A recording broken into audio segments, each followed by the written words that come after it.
একজন মহান নবী, যাকে হাজারো ক্ষুধার্ত সিংহের সামনে ফেলে দেওয়া হয়েছিল। এই গল্প সেই সময়ে যখন হাবিলের সম্রাট দারিউস নির্দেশ দিল হযরত দানিয়েলকে সিংহের খাদে ফেলে দাও। সেই সিংহের খাদ ছিল ভয়ঙ্কর গভীর, যেখানে বছরের পর বছর ক্ষুধার্ত সিংহদের বন্দী করে রাখা হতো।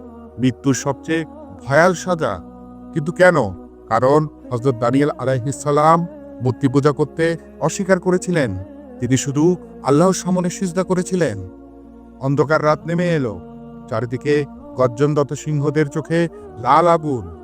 প্রতিটি মুহূর্ত যেন মৃত্যুর ঘন ছায়া।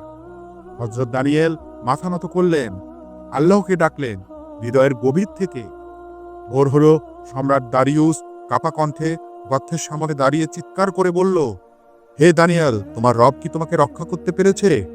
আর তখনই প্রতিধ্বনিত হলো এক দীপ্ত শক্তিশালী কণ্ঠ, হে জালিম সম্রাট, আল্লাহ তার ফেরেশতাদের পাঠিয়েছেন। তারা সিংহদের মুখ বন্ধ করে দিয়েছে। ক্ষুধার্ত সিংহগুলো, যারা তাকে ছিলে ফেলার জন্য প্রস্তুত ছিল, আজ তারা নরম হয়ে তার পা চাটছে। দুশ্মনী বন্ধুত্বে বদলে গেছে। এ ছিল আল্লাহর সেই কারিশমা, যিনি সত্যবাদীদের কখনো একা ছেড়ে দেন না।